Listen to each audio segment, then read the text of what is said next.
Salut à tous, nous sommes lundi 5 février 2024 et aujourd'hui dans la Warhammer Community, une news sur l'artbook qui va sortir et qui sera en précommande ce samedi, c'est The Art of Horus Heresy, les meilleures couvertures rassemblées.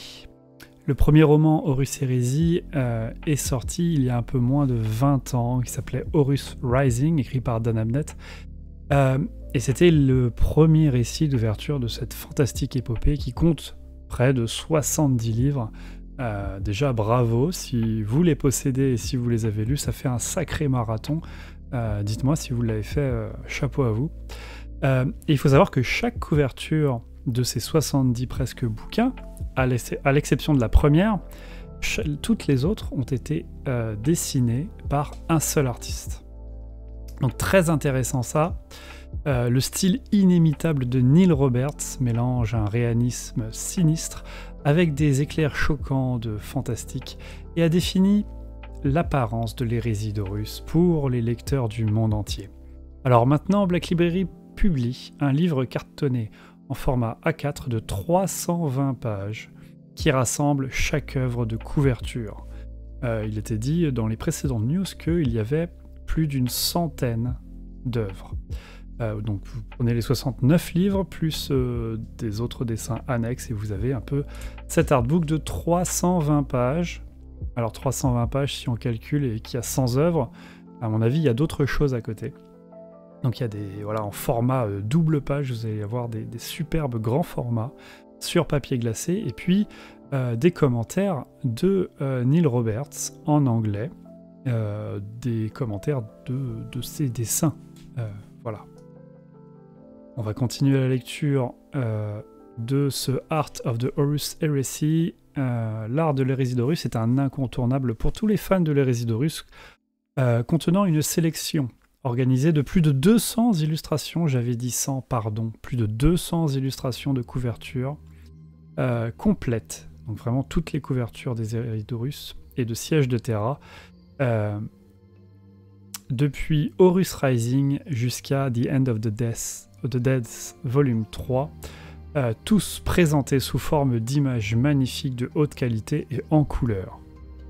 Certains faits saillants incluent Vulcan Live et The Remembered Empire, Eye of Terra, Siege of Terra Mortis, tous rendus de manière vivante sur des doubles pages, aux côtés des illustrations de romans et de drames audio moins connus, comme Promethean Sun et Honor of the Dead. Donc on a vraiment les plus marquantes des couvertures en double page, couleur, et certaines pas piquées des hannetons que certainement vous ne connaissez pas puisque c'est les couvertures des livres audio. On a ici quelques extraits en avant-première de ces magnifiques illustrations. Certaines sont complètement mythiques, hein, bien sûr. Notamment celles de Sanguinus et celles de La Fin et la Mort sont vraiment des illustrations passées à la postérité. De tous les romans principaux de la série Horus Heresy existants, seule la couverture de False Gods, donc les faux dieux, n'a pas été peinte par Neil. Cette collection présente à la fois l'original de Philip Siebering, donc celui qui a fait cette couverture qui n'est pas de Neil, ainsi que la nouvelle réimagination de Neil Roberts, qui donne aux Sons of Horus leur époque, l'armure verte d'eau profonde. À côté de ces superbes œuvres d'art, se trouve une sélection d'études de cas qui donne un aperçu du processus créatif derrière la composition des différentes couvertures. Donc ça c'est plutôt très cool. Si vous aimez le dessin, il y a le processus créatif, il y a un petit peu voilà, les canevas qui sont utilisés. Neil partage également ses pensées et ses réflexions sur son travail, sur une série de couvertures tout au long du livre. Donc oui, on va retracer l'intégralité des couvertures et on aura l'artiste principal hein, qui a écrit 199 des 200 couvertures qui va nous expliquer comment il a vécu ça et à quoi il pensait pendant qu'il dessinait tout ça. Ensemble, ces ajouts donnent un aperçu sans précédent du processus créatif de la conception de la pochette de cette série Warhammer révolutionnaire et à succès, oui. C'est vraiment un artbook pour les fans de l'Hérésidorus et pour les fans eh bien, des dessins, des arts de l'Hérésidorus à ne pas manquer.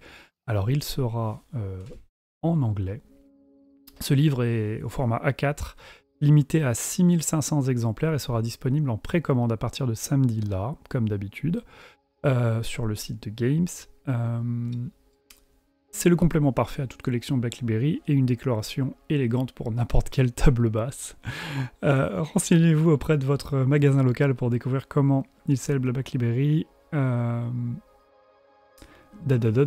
Et donc c'est en précommande samedi au prix de 55 € pour ce livre A4 avec des doubles pages. Donc on a ici une page simple, on voit un extrait avec les commentaires, c'est en anglais, mais voilà, si vous avez été à l'école, il y a moyen de vous débrouiller un petit peu. Au pire, Google Traduction peut vous aider si certains mots sont un peu compliqués à lire. Mais en tout cas, même si vous ne lisez pas l'anglais parfaitement, je pense que à minima, les 200 illustrations sont peut-être bien une bonne raison d'acheter ce bouquin si vous êtes fan d'artbook et si vous êtes fan de l'Hérésidorus. Et que vous êtes sensible à l'art de l'Hérésidorus. Voilà ce qu'on pouvait dire, une autre sortie Black Library. On se laisse là, et moi je reviens dès qu'il y a de la nouvelle sur la Black Library disponible chez Game Workshop. Allez, salut!